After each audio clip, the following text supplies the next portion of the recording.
MrYorkieLoverFitness.com.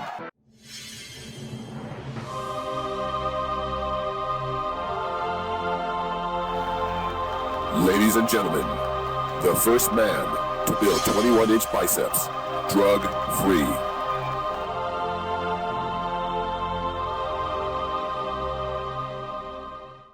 Hey, my friends, you know, I laugh at myself, to be honest with you.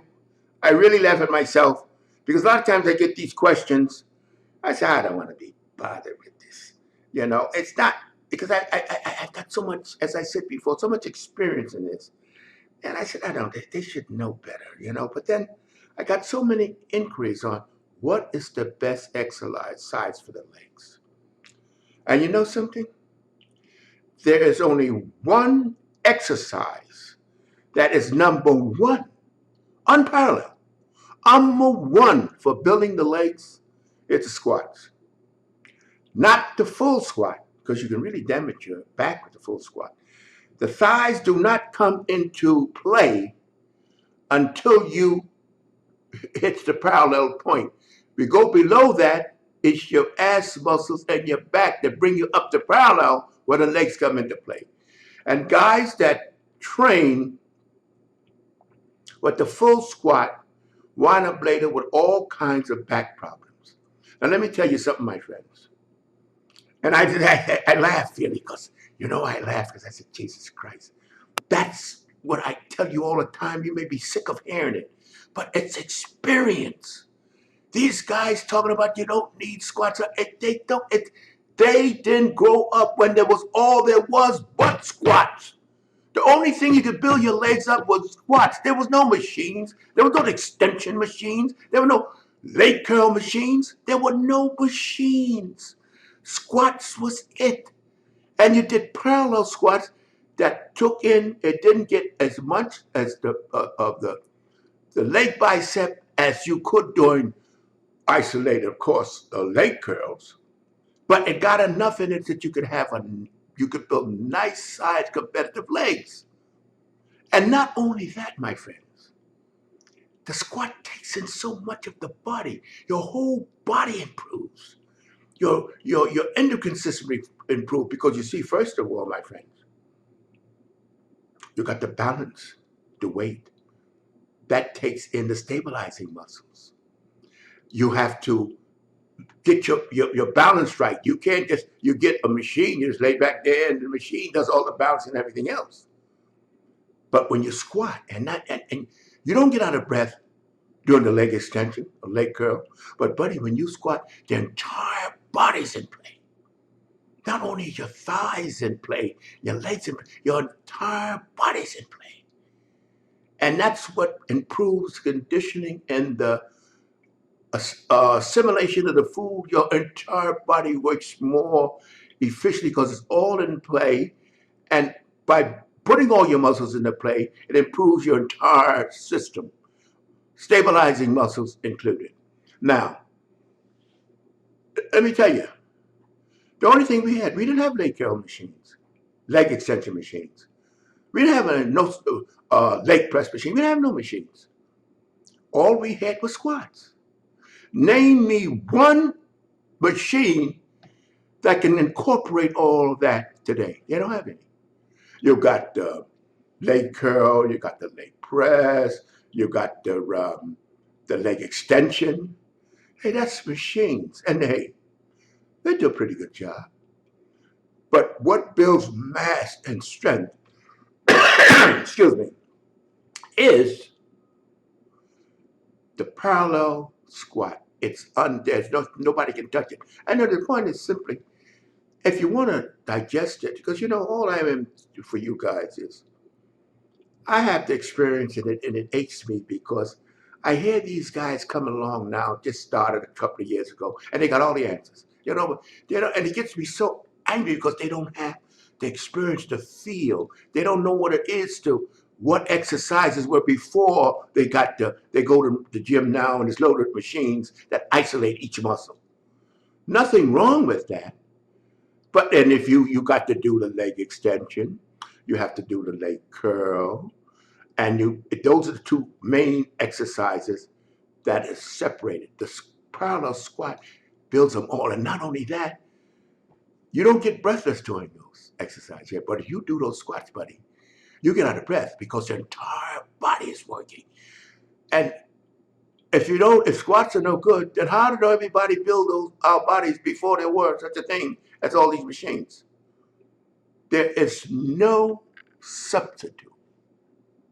There is nothing that compares to the parallel squat. Now, I want to show you, we're going to put pictures up during my rambling, showing you my legs. No machines. They weren't huge legs like you find today. You know why they're huge, but you don't find. But they were presentable. They were compatible with my body. Only with the squat, and not only that, we did the sissy squat they call it, which you put a 2x4 under your heel. Some guys want it higher, so it thrusts you forward. That gets the vastus internal muscle, which is they call the teardrop muscle, right inside the knee.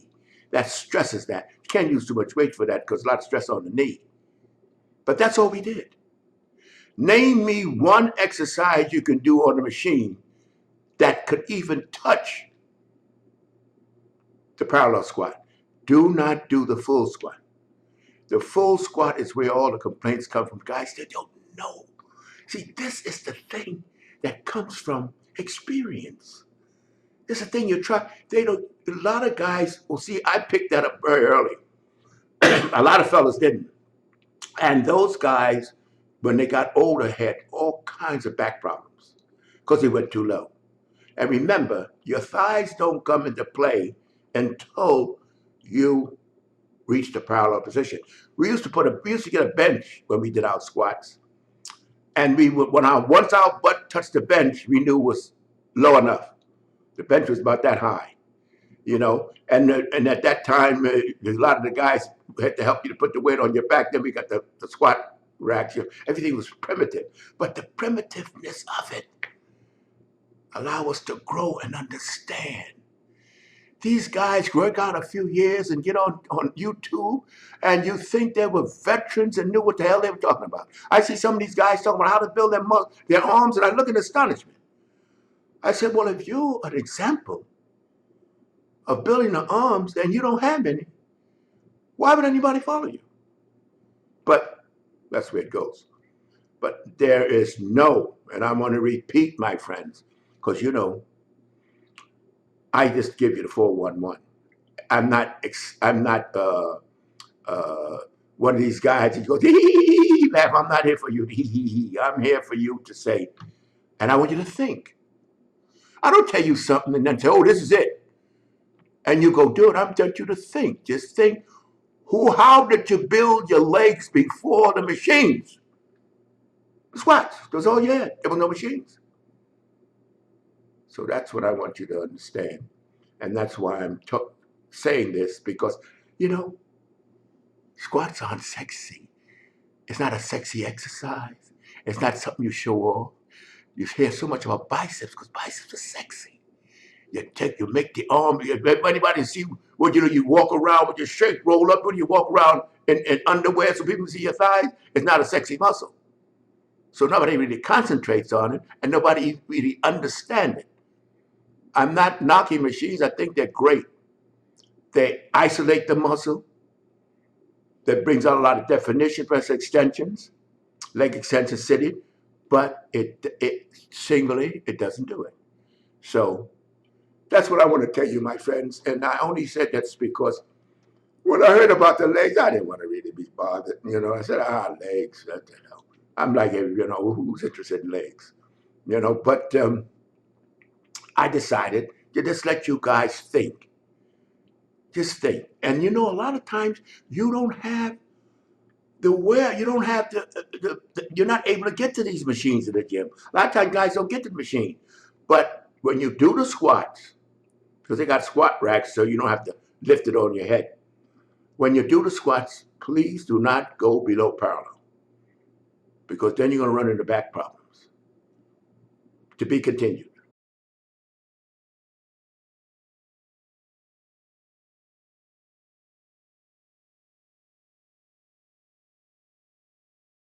Wait a minute. Before you click away, I want you to subscribe, like, comment, hell, even dislike if you want to. At least do something before you get out of here.